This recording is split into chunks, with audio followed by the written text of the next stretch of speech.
আমরা বাড়ির গাড়া তাইয়া তোমরা মুরাদনগর যাই দেখে মারবা, তো মুরাদনগরের তারা যখন হল যাইবে তখন কখন দিয়ে যাইবা, কথাটা এরকম আর কি। তোমরা ইন্ডিয়ার তারা আমরা খালি ছুটির দেশ পাইয়া তোমরা মন মতো খালি 2 দিন পরে পরে পাতলা পাতলা করে ফিটা দিবা।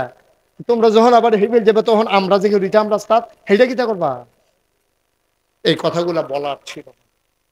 আমরা সবাই আলগা আলগা বাঁচতাম চাইছি, আলগা আলগা বাঁচতে চাইলে বাঁচন যায় না, আর একখানে মিল্লা মরতে চাইলে কেউ মরা যায় না, সবাই ঠিকভাবে বাঁচতে পারে, ঠিক কিনা? যেই কথাটা বলতেছিলাম, এই এই এই সময় আমাদের কি করণীয়? এই ওয়া কাইন্দা কাইত্যা ওয়াজ কইরা ঠিক কইয়া সেইটা লাভ হইতো না। আমরা ঠিক কইরা লই আগে যে এইখানটির মাইরের বাসনের লেগে আমাদের কি করা দরকার, সেই সম্পর্কে আজকে আলোচনা দরকার আছে নাকি নাই? আমাদের কি করা দরকার আমি হন কয়াব, এই অনুযায়ী আমরা ইনশাল্লাহ থিতাইলাম সোহাল থেকে এই অনুযায়ী কাম শুরু করে দেন। পারামনি ইনশাল্লাহ? পারামনি ইনশাল্লাহ? ফার্তি না রে ফলা ভাই, ফার্তি না তো খুশ করে বই রয়েছে কিন্তু আতাল কি যাচ্ছে করে তুই সিফা দিয়ে বই যাচ্ছে। ওই যে মোবাইল এমনি ধরে রাখতে থাকতে অভ্যাস হয়েছে, হাতার উপর ফেলবো না। তো ইনশাল্লাহ কই আছে গাতাল গি দিয়ে বতে ইনশাল্লাহ। আবার আতাল গি যে তুই ফইলে কুড়া দিবই না আতাল গি ক ইনশাল্লাহ ক।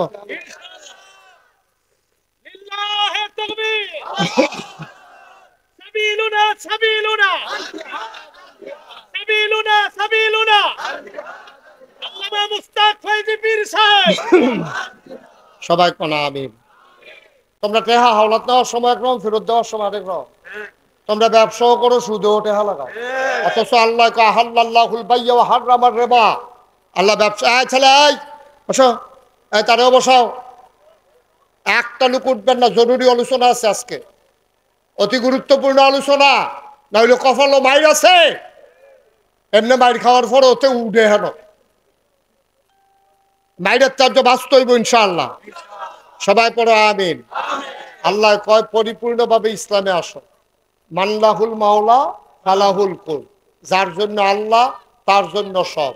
পরিপূর্ণভাবে যখন ইসলামও আইবা তখন তোমরা চোখ ফাঁক দেওয়ার না নাই, কারণ তোমরা চোখ ফাঁক যে দিব আমি আল্লাহ তারা সাইজ করে আলাম। সব আল্লাহ করতেন না, আল্লাহর ওয়াদ। চোখ ফাঁক দেওয়ার না বিচারা ভাইতা না, পরিপূর্ণভাবে ইসলামে আসো। তোমরা আল্লাহরে ছাড়া দিছ, এর লেগে আমিও তোমরা ছাড়া দিচ্ছি।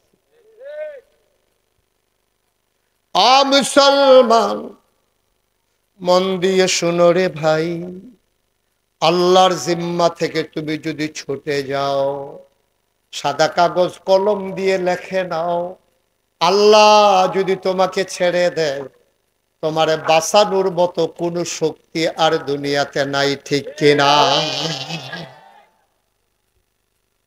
তুমি আল্লাহর জিম্মায় চলে যাও। আল্লাহর জিম্মায় যখন চলে যাবা, যখন আল্লাহর কাছে আমানত রেখে দেবা, এই আমানত কখনো খেয়ানত হয় না। এই জন্য ছেলেরা যখন কয় আম্মা আমি ঢাকা যাই, আম্মারা কয় ফুট যাও না, আম্মা তোমার দোয়াটা হইছে না, তুমি বলা দরকার ছিল ফি আমানিল্লাহ। তোমার ফুতে যখন বিদায় নিছে আম্মা গো আমি অফিসও যাই, তোমার আম্মায় তোমারে বলা দরকার ছিল ফি আমানিল্লাহ। তাইলে মানে কি আমি আল্লাহর কাছে তোমারে আমানত রাখলাম। আল্লাহর কাছে যখন মায় ফুতের আমানত রেখে দেয়, আল্লাহ সকল প্রকারের অ্যাক্সিডেন্টের হাত থেকে ওই সন্তানকে আল্লাহ তার কুদরতের মাধ্যমে হেফাজত করে। সবাই কনা আমিন। এই ছেলেটাকে আমার এখানে মাহফিলে নতুন আসে, এই তুমি টুপিওয়ালা, এই তুমি কি নতুন আসো? আমার রেকর্ড করো না ইয়ার, তো কথা বললা কেন ওর সাথে তুমি? হ্যাঁ তোমার এই তো কইতাছি। বসো, এই ছেলে বসো, এই সব ভিডিও ম্যান বসো, ক্যামেরাম্যান বসো, সবাই আপনি বসেন। আপনি এখানে বসতে না পারলে ওখানে গিয়ে বসেন, যান। কয়বার বলছি বসার জন্য, কথা শুনেন না কেন? সবাই কনা আমিন, জোরে কনা আমিন। তাইলে আমানত কার কাছে? কথা কন সবাই, আমানত কার কাছে? আল্লাহ। আমানত হবে আল্লাহর কাছে। আর আল্লাহ কয় তুমি পরিপূর্ণভাবে ইসলাম গ্রহণ করো, বাকিটা আমি বুঝি।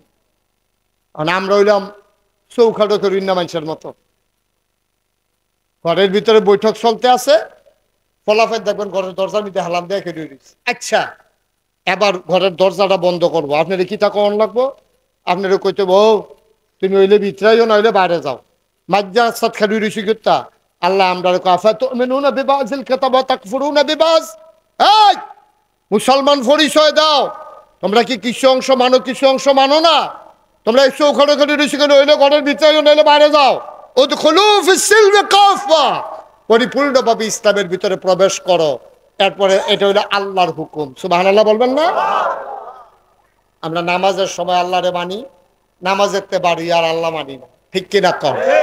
আরো সহজ করে কই, হ্যাঁ দেখবেন করে বুঝাই বুঝাই আমি কয়াম, আপনারাও বুঝবেন। এই যে নামাজ আমরা উপরে ফরজ হইছে, কোন কথাটা দিয়ে এটা হুজুররা বুঝা লাগছে। আল্লাহ কইছে আকিমুস সালাহ, তোমরা নামাজ কায়েম করো। এটা দিয়ে আমাদের উপরে নামাজ আল্লাহ ফরজ করে দিছে। আচ্ছা, যদি এই আকিমুস সালাহ করার কারণে নামাজ আমাদের উপরে ফরজ হয়, এই ফরজ নামাজ হওয়ার কারণে আপনারা নোয়াকান্দির মতো মানছে কয়টা ঘর, আপনার একটা গ্রাম, আপনারাও মিল্লা জিল্লা করিম ভাইয়ের লইয়া সুন্দর করে একটা মসজিদ করে লাইছেন। কে রে নামাজ পড়ন লাগবে, আল্লাহ ফরজ করছে, এর লাগে একটা মসজিদ করছেন, মসজিদ করে টাইলস করছেন, বারান্দার উজুখানার ওখানে পুরোপুরি কাম সারতেন পারছেন না। এরপর একজন মুয়াজ্জিন রাখছেন, একজন ইমাম সাহেব রাখছেন, মাইক লাগাইছেন, ভিতরে আবার টাইলস কিনছেন, টাইলসের পরে আবার শীতকাল আইলে এটার উপরে আবার কার্পেট বিছান যেন ঠান্ডাটা না লাগে। ভাইও, যেই নামাজ আল্লাহ ফরজ করছে এইটার জন্য যদি এত আয়োজন করেন, মসজিদ করেন, মুয়াজ্জিন রাখেন, ইমাম রাখেন, পরিষ্কার করেন, অজুখানা বানান, মাইক লাগান, ডাক দৌড় লাগে, অজুকরণের লেগে জাগা, তারপরে গিয়া ফ্যান, তারপরে গিয়া আবার কার্পেট শীতকালও, এত আয়োজন যদি শুধু নামাজের লেগে থাকে, এইরকম একটা শব্দ দিয়ে আল্লাহ আরেকটা কথা কইছে, আন আকিমুদ্দিন, তোমরা দিন কায়েম করো। সুবহানাল্লাহ কইতেন না? নামাজ কায়েম করো কোনের পরে তুমি কত চেষ্টা করলা, মাহফিল দাও, নাগেশের হুজুরে আনো, হুজুর কাম বাহির হয়েছে, এটা হুজুরে কইব, তাহলে নামাজের লেগে মসজিদ, নামাজের লেগে মুয়াজ্জিন, নামাজের লেগে মাইক, নামাজের লেগে ইমাম, তা আল্লাহ যে যেই কথা দিয়ে নামাজ কায়েম ফরজ করছে এই কথা দিয়ে দি কইল আন আকিমুদ্দিন, তোমরা দিন কায়েম করো। অর্থাৎ তোমার ব্যক্তি জীবন, তোমার পারিবারিক জীবন, তোমার সমাজ জীবন, তোমার রাজনৈতিক জীবন, তোমার ইন্টারন্যাশনাল রিলেশন, সকল ক্ষেত্রে তুমি ইসলাম দ্বারে মানবা। তো আমাদের করণীয় কি এই সম্পর্কে আজকে আলোচনা দরকার আছে নাকি নাই? আল্লাহ কয় উদখুলু ফিস সিলমে কাফা, আল্লাহ কয় কে কয় উদখুলু ফিস সিলমে কাফা। তোমরা যারা নোয়াকান্দি মাহফিল হইছো, তোমরা পরিপূর্ণভাবে ইসলামে আসো। আমরা কই আল্লাহ আমরা কি পরিপূর্ণভাবে ইসলামে আইছি না? কয় না, পরিপূর্ণ হয়েছো তোমরা। তোমরা মসজিদে গেলে একরকম, বাজারে গেলে আরেক রকম।